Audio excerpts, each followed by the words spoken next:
వివేక హత్యకు తనకు ఎలాంటి సంబంధం లేదు అంటున్నాడు సుధాకర్ రెడ్డి. రాజారెడ్డి హత్య కేసులోనూ తనను ఇరికించారని, ఇప్పుడు ఈ హత్య కేసులోనూ ఇరికించే ప్రయత్నం చేస్తున్నారని సుధాకర్ రెడ్డి చెప్తున్నాడు.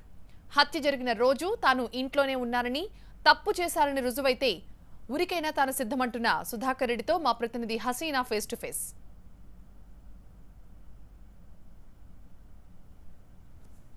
వైఎస్ వివేకానందరెడ్డి హత్య జరిగిన తర్వాత పలు అనుమానాలుకి దారి తీస్తున్నాయి. అయితే ఈ నేపథ్యంలో వైఎస్ రాజారెడ్డి హత్య కేసులో జైల్లో ఉండి దాదాపు 12 సంవత్సరాల పైన ఉండి వచ్చిన సుధాకర్ రెడ్డి పైన కూడా అనుమానాలు వ్యక్తమయ్యాయి. అయితే ప్రస్తుతం మనతో మాట్లాడడానికి సుధాకర్ రెడ్డి ఉన్నారు.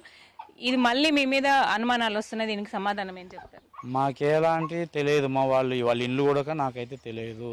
నేను వచ్చిన ఉంటే వ్యవసాయం చేసుకొని 9 ఎకరాలు అరటి చెట్లు పెట్టుకొని వ్యవసాయం చేసుకొని నిమ్మలం లేకుండా అన్నం తినే టైం, నిద్రపోయే టైం తప్పక మిగతా టైం వేస్ట్ చేసుకోలేదు. గతంలో నేను ఆ రోజు కూడా నాకు ఎలాంటి సంబంధం లేకుండా వాళ్ళు ఎవడో చంపుతారనేది కూడా మాకు తెలియదు. కానీ నా మీద నిష్కారణంగా కేసులో పెట్టి 12 ఏళ్ళు నరకయాతన అనుభవించిన. ఆ బాధలు మా పిల్లలను, నా కుటుంబాన్ని సేవ చేయాలని అనుకునే కానీ నా తల్లిదండ్రులకు, అంతేగాని నేను ఎలాంటి సంబంధం లేదు. నేను నిత్యము వ్యవసాయం చేసుకొని నా తోటల దగ్గర నేను పనులు చేసుకుంటా. ఎప్పుడు విడుదల వచ్చారు? జూన్ 10వ తేదీ విడుదలైనాము. ఎప్పుడు తెలిసింది మీ పేరు వచ్చింది ఈ కేసులో? నేను తోటకాడు ఉంటే టమాటాలు పోయించుకుంటా అంటే మా తమ్ముడు ఫోన్ చేసి ఫోన్లో ఇట్లా అన్నా నీ పేరు వచ్చిందంటే నేనేమన్నా తోటకాండ కదరా ఇదేంది ఇది అని విషయం జరిగింది. మా రాజు పోలీస్ స్టేషన్కి వెళ్ళారు. పోయి వచ్చినాము, పోలీస్ స్టేషన్కి పోయి వచ్చినాము. ఇట్లా అన్నారంటే పోయి వచ్చి మాట్లాడినా ఎస్ఐ గారు లేరు, కానిస్టేబుల్ 2 ఉన్నారు. వాళ్ళతో మాట్లాడి పోయా అని మళ్ళీ వాళ్ళు పంపించినారమ్మా. ఇది రాజు ఎస్పీతో కదమ్మా, మేము ఎస్ఐతో మాట్లాడాలని చూస్తే ఎస్ఐ లేలే అక్కడ ఏమన్నా ఉన్నాడు. నాకేం సంబంధం లేదని చెప్పారు. సంబంధం లేదని చెప్పిన అది విషయం. ఏం మమ్మల్ని రాజకీయంగా బలి చేస్తామా? రాజకీయం మాకేం తెలియదు. వ్యవసాయం చేసి బతికేవాళ్ళం, భూమి ఉంది, భూమి నమ్ముకొని బతికేవాళ్ళము. ప్రశాంతత లేకుండా ఇంట్లో వాళ్ళని బాధ పెడుతూ నన్ను బాధ పెడుతూ నిద్ర లేకుండా బాధ పెడుతున్నారు. నేనేం తప్పు చేయలేదు, చేయాల్సిన అవసరాలు మాకు లేవు. మేమేమైనా రాజకీయంగా పోటీ చేసి వాళ్ళ ఏదో పదవుల కోసం మాకేం లేదు. ఏదో మా బతుకు మేము బతుకుతాం. అట్లా కూడా ఏం నిష్కారణంగా పెట్టినారు. మాకు ఎలాంటి ఆ రాజారెడ్డి కేసులో నాకు ఎలాంటి సంబంధం లేదు. ఓట్లు మటుకు ఓట్లు వేసినాం అంతే. రాజారెడ్డి అంతకుముందు టీడీపీకి ఓట్లు వేసినాం. దాని వలన నన్ను ఈ విధంగా బలి చేసి కుటుంబం, మా చిన్న కొడుకు 15 నెలలు, వాడు పెద్ద కొడుకు వానికి 3 సంవత్సరాలు నరకయాతన అనుభవించాను. మా భార్య తీర్మానంగా అట్లా నశించిపోయింది బాధలతో. ఆయన అమ్మ, పెద్దమ్మ, మా అమ్మ, నాయన అన్నాడు, మా తమ్ముడు, ఎంతో మేము బాధలు అనుభవిస్తున్నాం. వ్యవసాయం అంతా భంగం అయిపోయింది నానా రకాలుగా.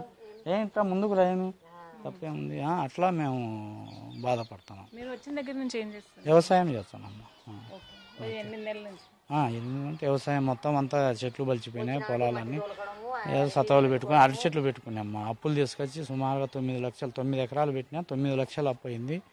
నానా తంటాలు పడి నేను బాధపడుతున్నాను. మళ్ళా నన్ను మనశ్శాంతి లేకుండా ఈ రకంగా బాధ పెట్టడం అది ఏమాత్రము మంచిది కాదు.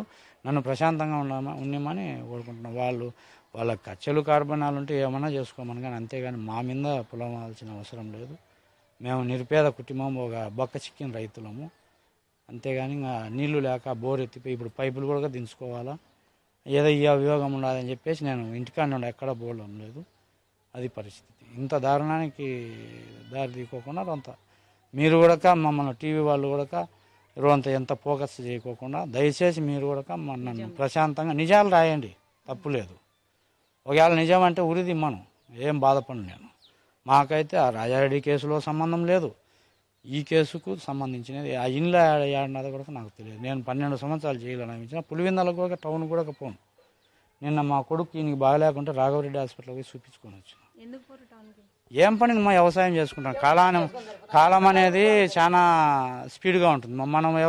నేను అంతకుముందు గతంలో నాశనం అయిపోయినా కాబట్టి నేను దాన్ని ఈ పొద్దు నా కుటుంబానికి ఏదైనా సేవ చేసుకుని 10 రూపాయలు ఏదైనా, ఈ పొద్దు 3 ఎకరాలు ఉన్నాడు కూడా 20 లక్షలు 30 లక్షలు క్యాష్లో ఉన్నాడు.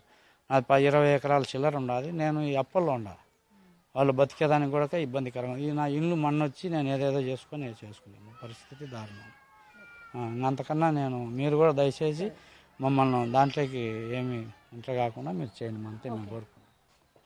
వివేకానంద రెడ్డి హత్య కేసుకి తనకి ఎలాంటి సంబంధం లేదంటున్నారు. ఆ టైంలో తన తోటలో పని చేసుకుంటున్నారు. అయితే ఈ వార్త విన్న తర్వాత వార్తల్లో తన పేరు వస్తుందని తెలుసుకుని తనే పోలీస్ స్టేషన్కి వెళ్ళి నాకు ఎలాంటి సంబంధం లేదని ఎస్ఐతో సిఐతో కలిసి మాట్లాడి చెప్పేసి వచ్చానంటున్నారు. ఒకవేళ తను తప్పు చేసింటే ఉరి చేసినా పర్లేదు, కానీ తను ఎలాంటి తప్పు చేయనప్పుడు తన పేరుని లాగొద్దు అని దయచేసి వేడుకుంటున్నారు సుధాకర్ రెడ్డి. కెమెరా పర్సన్ ప్రసాద్తో హసీనా, TV9, పులివెందుల.